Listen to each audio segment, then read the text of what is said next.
Over the last few months, or maybe a year, I've had this thought running through my head which I just haven't been able to shake. It's a theory, or more correctly, a hypothesis, on life and death, and why I think that I don't just cease to exist when I die. I must mention that I find this theory very hard to describe in my own mind, let alone put it into words and explain it out loud. But despite this, I'm going to try and give you an illustration of my theory on life and death. Imagine, if you will, that your existence is represented by this timeline in space. The blip in the middle is your life. This represents everything that has happened to you, as well as everything that will happen to you in your finite 70 or 80 years on this planet. If you're lucky or have good DNA, you might extend this out to 100 or 110 years, depending on how well you look after yourself and the effects of any future advancements in medical science. But one thing that we all know fairly certainly is that this is finite. On this day, you were born, and on some unknown day in the future, you will die. Everything before this blip is the time before you were born. It extends out indefinitely. As it is in the past, we will label it minus infinity. That is, an infinite amount of time has passed before your arrival. Everything after the blip is the time after you die. It extends out indefinitely into the future, so let's label it positive infinity. If we believe that we only have one life, and that our life is finite in an infinite universe, or multiverse, or whatever you wish to call it, then this is the model that we subscribe to. Our life is just a blip. Once it's gone, it's gone. However, this is where my theory begins. The very fact that you are experiencing anything means that there is something wrong with this model. If there was an infinite amount of time before you're born, or if there's going to be an infinite amount of time after you die, then surely you would already be in one of those states. There is no possibility of you being in this state that we call living. So this model is simply wrong. Think of it like this. If after you die, there's just an eternity of nothingness, and in that nothingness you have no knowledge or awareness of anything, you no longer exist, and you have no memory of ever having existed, then wouldn't you already be in that state? The very fact that you are existing and experiencing life right now means that something is wrong with this model. Mathematically speaking, if you live X number of years in your life, and the amount of time before and after your life is infinite, then the probability of you being alive is X divided by infinity, which is 0. There is no chance that you would be experiencing life if this model were true. For those more mathematically minded listeners, we should technically be using limits. That is, the limit of x divided by n as n approaches infinity is 0, where x is any finite number. There are 3 ways that I can think of to fix this model. The first involves adjusting the infinite scale of the model. In order to do this, we must make one major assumption, that death is real and that we will all die someday. It's not an unreasonable assumption, as there is lots of evidence around us that death does occur. One problem with this model is that time extends out indefinitely. Because it is infinite, there is no chance of us experiencing life. In order to fix this, we have to say that existence started at a particular point in time. Let's call that minus a, and existence will also end at a particular point in time. Let's call that z.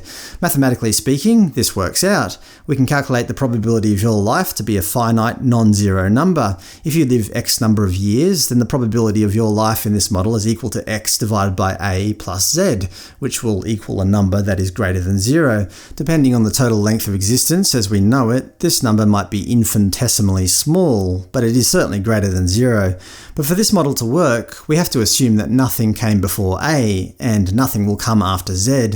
Current scientific literature would tell us that A represents the Big Bang, and Z potentially represents the Big Crunch. It's a model that works well based on current scientific observations, but it still leaves us with a big overarching question. What caused the Big Bang? To say that time and space just came into existence from nothingness at a single point in the past doesn't make any sense to me. That's not to say that the Big Bang model is wrong, just that there must be something that caused it, or came before it. For that reasoning alone, I think we have to keep a timeline that extends out to infinity. The second solution involves the length of your life. This blip will not go on forever, at least that's what we are led to believe. The very fact that you are watching this video means that you are not dead. If you're not dead, then we should suppose that there's a tiny possibility that death doesn't exist. Unless you've personally experienced death firsthand, then your mortality is still only an assumption. We could therefore extend this right-hand side of your life out to infinity. Similarly, we should also extend the left-hand side out to infinity. That is, your birth is also only an assumption. You're relying on other people's information, and to some extent your own memory, as evidence that you were born on a particular day. But none of that is verifiable in that perceptions can be deceiving. As far as you know, today was exactly the same day as yesterday. You have memories of yesterday being different, but those memories could be planted. You could try asking somebody about yesterday, but that person might not be real. There's no way to prove anything apart from your own existence. See my video on solipsism. If this model were true, you would be a god. So let's call it the God hypothesis. You were never born and you will never die. Everything that you experience is either your own creation or the creation of other gods. Perhaps experiences only exist in order to amuse you, or perhaps to punish you. I'm not here to explain the motivation of these eternal beings, I'm just offering this as one potential solution. I don't necessarily have much faith in this model, but it's one explanation. So what's the third option? How can we fix this model where we live for a finite number of years on an infinitely long timeline? The only other way that I can think of is to add more lives. That is, before you were born, you experienced an infinite number of lives of various lengths. What you are experiencing now is your current life. This phenomenon is not a new idea and is known as reincarnation. It is the central tenet in religions such as Buddhism and Hinduism, and was also a belief held by some of the great philosophers such as Socrates and Plato. Assuming that when we are not alive, we don't experience anything, even time itself would be nothing to us, then these gaps would go by in an instant. Or it could be that these gaps don't exist at all. Either way, existence is just an eternal state of continuous lives or experiences. Just as a note, a life doesn't necessarily represent a human life. It may be a fish, or an insect, or some kind of alien life form, or maybe even a plant. Basically, any other living thing that can experience the world around it, however simple that experience may be. We could only assume that this cycle continues on after your current life. Anyway, that's the three solutions to my conundrum: a finite universe, the God hypothesis, or reincarnation. In a finite universe, existence has a definite start and end. The only issue I have with this is that one could always ask, what came before the Big Bang, or what comes after the Big Crunch, or whatever. They're fair questions, but ultimately unanswerable. Consequently, this model doesn't get me any closer to an answer. The God hypothesis proposes that we have an eternal existence. Whether or not other beings exist is unanswerable. I can only say definitively that I exist. Whether or not you exist, I cannot know. And the final solution is reincarnation. Actually, reincarnation and the God hypothesis are essentially the same thing. I'm forever existing. Whether or not I take on different forms, who's to know? But one thing that I have discovered from my recent thoughts on life and death is that I don't see non-existence as a possibility. If eternal oblivion was an option, then by mathematics alone, I would certainly be experiencing it right now, or not experiencing, however you wish to phrase it.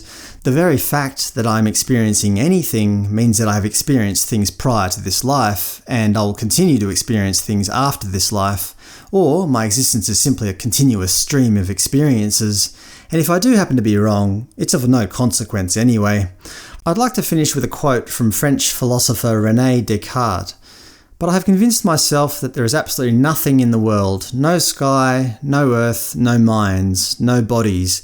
Does it now follow that I, too, do not exist? No. If I convinced myself of something, or thought anything at all, then I certainly existed. But there is a deceiver of supreme power and cunning who deliberately and constantly deceives me. In that case, I, too, undoubtedly exist. If he deceives me, and let him deceive me as much as he can, he will never bring it about that I am nothing, so long as I think that I am something. So after considering everything very thoroughly, I must finally conclude that the proposition I am, I exist, is necessarily true whenever it is put forward by me or conceived in my mind. If you do exist, thank you for watching.